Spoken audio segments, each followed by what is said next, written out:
Time check, it's 3:37 pa lang. Lah. Kalibo. Lakas oh. Lah. Ilat. Then, abulan kami ng bagyo dito sa ano? Bait by baby.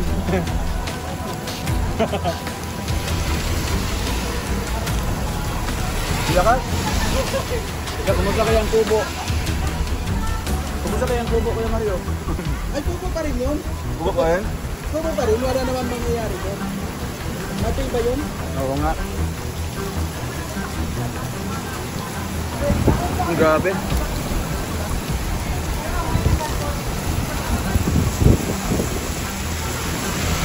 Mga gulay yun.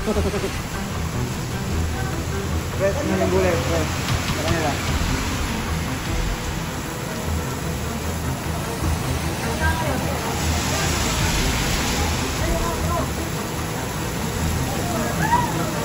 Yan kuryente.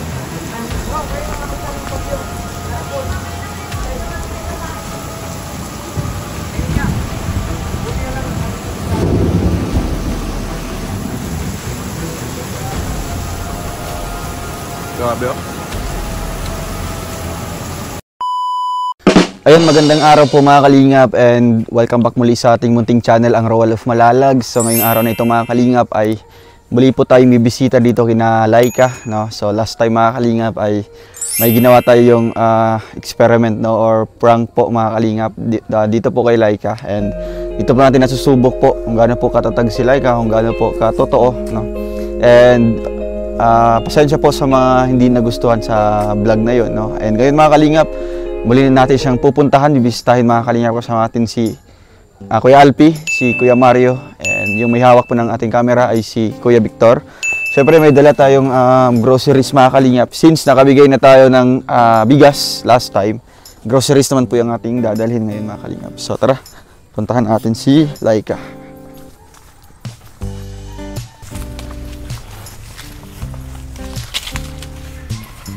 And Kuya Mar, anong message mo sa mga sa mga nagko-comment doon na hindi nila nagustuhan yung natin, yung prank natin kay Laika? Hindi, alam mo sa totoo lang, sa simulat pa lang naman nagsabi na tayo na prank yun ay isang prank lang. Yung mga nag-comment na yon, sa palagay ko hindi lang nila naintindihan. Hindi nila alam kung ano yung prank. Kaya bago sana mag-comment alamin muna kung ano yung prank. Opo, pero ganun pa man, 'di ba? Doon natin nasusubok si Laika, 'di ba? Kasi mangyayari ito isang beses lang sa mga beneficiaries natin, no. Bali mukhang lang natin, mukhang tinitest lang natin sila. Kaya ngayon atin siyang puntahan, balikan natin. Kumustahin natin, no. Kasi yan po ang concern po ng mga viewers natin, yung emotional aspect ni ni Laika. So At naman tayo naman, wala naman tayong hangarin na wala tayong ibang intensyon na siraan. Ang ginagawa naman natin ay pampagood vibes lang doon sa mga marunong mag-intindi ng prank. Yun, sobrang tumpak naman po mga kalingap, no? And sa mga hindi po na nagustuhan doon, humingi kami ng pasensya, no? Pasensya na lang po. Kasi kami po ay mga content creator, no? Kung anong content ang aming naisip, yan po ang aming ginagawa mga kalingap, para po syempre magdagdag din po na mukhang para sa ikakaganda po ng ating content. Pero we accept your comments mga kalingap as a constructive criticism po. Ina-apply namin as ganun para mas mag-grow kami, para mas matututo kami. Kaya dito na tayo mga kalingap. Let's go. Dito na tayo. At hindi naman po namin sinisisi yung nag-comment na gano'n. Pasensya lang po. Pasensya. Nagpaliwanag lang po kami. Tingin ko wala naman si Laika. Ayan, marami po salamat. Sarado naman. Magandang hapon. Nagtampo yata si Laika. Ayaw nang lumabas. Laika, hindi na kami magpa-prank. Tayo.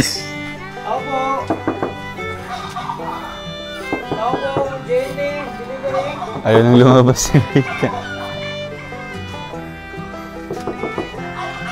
Ay, wala iya. Ay. Wala sila. Laika, tanong natin sa akin.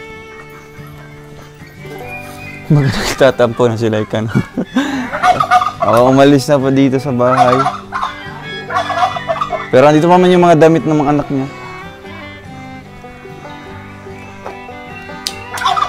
Tayo po ang na-prank.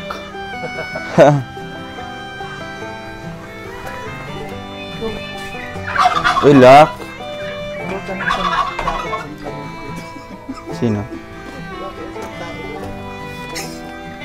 Sino yun? Oh, ayan mga kalingap, no? Na itanong natin sa kapitbahay dito. Kapitbahay niya si Ate Leti, Nanay Leti. So, ating libutin ang bahay. No? Baka may makikita tayong kakaiba. Ay, ayan po. Uy! Buti wala si Toto. No? Grabe, wala si buti wala si Nakahang Toto. talaga, oh, nakahang. Ito yung masarap na saging. No? Saging na ano, saba. Pwede naman yan pang ano. So, grabe. Dito ako nabibilib sa beneficiary na ito. Ang kalinisan, nami-maintain. Diba? May mga konting ano man, pero grabe ang kalinisan ng bahay ni Laika. So, wala po. Ano kayo sa tingin mo, Kuya Alpi? Hindi ka nagtampo yun? O kaya ano? Ano dang sabi ng kapitbahay? Nagpunta sa magulang. Ah, nasa magulang. Akala ko nagtatampo. Pwedeng nagtampo o ano. Kasi wala may ibang pupuntahan, magulang. Magulang. Just in case na maghingi ng opinion din sa magulang niya. Sa prank natin. So hindi pa natin malaman kung talaga nangyari. Kaya nga. So, ayun o. Siyempre, may dala tayo dito. Pwede naman na balikan natin ulit mga kalingap. No? Pwede Na kung sakali. bibigay ito, no? Para siyempre makumusta ulit si Laika. Sana hindi nagtampo. At sa tingin ko hindi yata yan. Hindi ba, no? Kasi pina-intindi natin kung ano yung prank, no? Ano yung ginawa natin sa kanya. At isa naman din si Laika na nakikisabay din sa ano, nakikiride on sa mga ano natin. Diba? Tsaka masaya siya Sa nung trip natin. umalis tayo. Pagpaalam Pero kaya walang rason para magtampo si Laika. At isa pa, no? Hindi naman po totoo.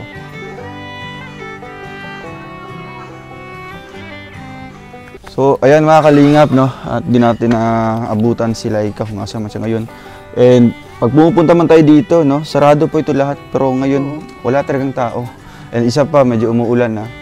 Ayan, si Kuya Mario na lang ating tatanungin, no? Na ano yung napapansin mo kay Laika simula nung na-scout mo, na vlog for the first time and na-refer sa akin. Hanggang ngayon, no? Ano yung mga napapansin mo sa kanya na nagustuhan mo or sa tingin mo hindi siya nagbabago sa ugaling yan? Anong sa tingin Yun mo? lang. Ang napapansin ko talaga sa kanya ngayon, talagang tuwing pupunta tayo dito, talagang masaya siya. Masaya, di ba? Masaya talaga siya. Hindi tulad nung una ko siyang makita dito, parang meron siyang Problema. palaging nasa loob ba na hindi niya mailabas. Pati yung mga anak niya, parang mga iyakin. Iyakin. Iyakin yun dahil... Dati, Oo, yung hindi dati. pa sila natulungan. Oo, iyak yun dahil wala nga kinukulang nga. Pero ngayon talaga masasaya sila. Pati yung mga anak niya talagang tahimik na sila. Tahimik na. Pero ikaw dong, ano yung naramdaman mo ngayon? Di, siyempre, matagal mo na rin ito nakikita mo. Ano yung napansin mo rin sa kanya? Siyempre, unang-una sa lahat, yung pagiging grateful niya, di ba? Pag sabihin natin grateful, talagang kahit anong ibibigay natin, kahit magkano, talagang pinapasalamatan niya, di ba? Doon siya nag-uumpisa sa ating Panginoon. Pangalawa, yung founder ng Kalingap. Pangatlo tayo, Kuya Mario. At sa lahat ng mga viewers, no? Yun, every vlog natin kay Laika, talagang hindi makakalimutan yung pasalamatan sila. Pangalawa, ang nagustuhan ko din kay Laika dito is yung kalinisan, di ba? Kahit yung mga anak niya, makikita natin na kahit medyo kayumanggi yung kulay, pero makikita natin yung mga damit is mga bago, di ba? May mga shorts, pinaliliguan, di ba? Kaya makikita natin, napaka-responsabling ina niya, no? Kahit sa murang edad, 20 years old pa lang. Pero grabe na yung pagsisikap na para maitaguyod yung mga anak, di ba? Hatid sundo sa school. Tapos, syempre dito, minsan naman naghahanap ng mga pang-uulam, di ba? Kaya minsan medyo napupuntahan natin dito na namamako, no? Tapos talbos ng kamote, yan ang ginagawa niyang pang-ulam dito. Diskarte, no? Madiskarteng ina. Kaya kaya nga po yan ang nagustuhan natin na medyo hindi natin makakalimutan na puntahan ito si Laika, no? Kasi doon natin nakikita yung yung sinasabi niya na hindi siya magbabago, 'di ba? Kahit natulungan sila, andun pa rin yung ugali niya na mabait, 'di ba? Yung 'di ba? Yung papasalamat sa lahat ng mga bagay-bagay. Kaya ayun, and siguro si Kuya Alpi, no, may napapansinin dito kay Laika. Ano yung iba naman kay meron Alpi, pa Kuya akong Alpi? isang Ano pa akong masasabi kasi alam mo isa pa si Laika kahit ganyan siya ay isang totoong tao. Ay, oo nga. Totoong tao siya. Napatunayan natin yun doon sa ginawa nating mga prank sa kanya. Doon natin na patunayan na si Laika ay totoong tao. Wala siyang inililihim. Kung hindi, iniyak na lang niya dahil nga prank nga eh. Pero sa lahat ng mga nagko-comment na gano'n po thank you din po. Sana maunawaan ninyo. Ayan, si Alpi meron sasabi. Kuya Alpi naman, Alpi, ano yung hindi mo nagustuhan sa ugali ni Laika? Yung hindi nagustuhan. Kung sa tingin mo man may nakita kang hindi nagustuhan, pwede mo sabihin, kung wala naman, pwede naman ito. Sa tingin ko para sa akin, kung meron akong napansin sa ugali ni Laika, simula nung nakilala ko siya, pagsama-sama dito, parang wala akong nakitang masasabi kong ugali na hindi ko nagustuhan. Lahat ng ugali niya nagustuhan ko. Kasi nung time na ang bahay nila, ang giba-giba pa, yung nakita ko yung saingan nila, di ba? Talagang doon ko makita na sa murang edad talagang naging matatag siya para sa kanyang pamilya. Minsan nga inabutan natin, di ba, kumukuha ng pako, ano mang kinukuha ng gulay diyan. Talagang hindi siya nag-isip na sa kabila ng kanyang kahirapan na sumuko dun sa sa kung ano man meron sila. Kumbaga tanggap niya kung ano meron sila at yun sa pag-alaga sa kanyang pamilya, sa mga anak niya talagang inaalagaan niya kahit ganoon sitwasyon nila. Tsaka nung dumating yung blessing sa kanya, talagang lagi niyang sinasabi, salamat lang talagang. Hindi ka makarinig sa kanya na sana may ganito pa. Wala siyang reklamo kung ano man ibigay natin. Tsaka yun, maalaga sa lahat, no, sa bakuran, kung ano man ang binigay sa kanya, pinapahalaga niya. Tapos yung iyak niya nung naprank natin, nakita ko talaga na talagang ini-insist niya sa sarili niya na hindi ko kayang gawin yun sa sarili ko. Talagang ako to, hindi yan na sinasabi niyo, mali yan. Totoo akong tao, ganun ang nakita ko sa kanya. Tsaka napakabait niya rin kasi magalang siyang tao. Pag nakita mo siya, talagang papansinin ka, ngingitian ka, talagang bubungad sa'yo yung ngiti niya. So madadala ka sa kanyang ngiti. Siguro yun lang, napakabuting tao niya. Tsaka deserve niya matulungan. Grabe. Sobra, no? Kasi bibihira tayo na ganun, yung mga beneficiaries natin na magsising in sa isip natin na, uy, puntahan natin ito, di ba? Kagaya dito kay Laika na makikita natin na dapat nating puntahan, no? Kasi nga makikita natin yung yung kabutihan din, di ba? At syempre, kahit walang sponsor ito si Laika, di ba? Hanggang ngayon medyo doon tayo umasa sa mga kinikita natin every vlog. Kaya naiisipan kong pupuntahan talaga siya, kukumustahin kasi isa din sa nagustuhan ko yung kapaligiran dito, no? Hindi tayo makakaalis dito hangga't hindi tayo makakainom ng buko, no? Pag andito lang yung asawa niya. Kung kaya niya lang daw umakyat sa buko, siya lang yung kukuha, para makainom tayo ng buko. Pero last time walang buko, no? Kasi wala yung asawa niya. And siguro babalik tayo, no, for the next day kung nandito man siya mga kalingap, and at least na-update tayo, no, na si Laika nasa pamilya po niya, no. Tingnan mo kahit wala siya dito, tingnan mo, napakalinis. Oo nga. Kahit walang tao dito, napakalinis na yung kapaligiran. Oo nga. So ayun, dadalhin natin ulit yung ating ibibigay sana mga kalingap. Magbabalik tayo ulit, no, para kumusta siya, ma-interview saglit, maibigay yung tulong natin. Kaya ayun mga kalingap, thank you po sa inyong lahat, and hanggang dito na lang po mula ang ating vlog kay Laika. Although wala man po siya, pero syempre, no, yung pagpunta natin dito is malaking effort na yan, no, para syempre ma-appreciate din ng mga viewers natin na sa kabila ng ating ginawa dati sa vlog natin sa kanya, hindi pa rin natin siya pinabayaan, no? Hindi natin mukhang binaliwala po.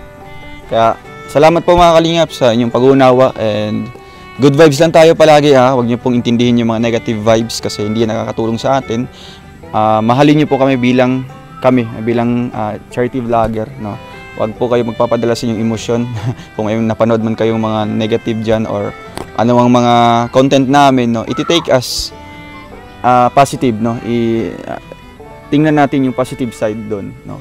And ayun po, no. Salamat sa mga solid viewers, no, at sa mga nanatili sa atin, no, kahit yung iba nagsasawa na mga kalingap. Pero still andito pa rin kami, naglilingap, no, kahit anong panahon. maya uulan na po ito. Tara na po. Umpisa na po natin yung paglalakad, baka hindi na tayo makaabot sa uulanan tayo mga kalingap, no? So, ayan. Thank you po mga kalingap. Paalam po muna. God bless.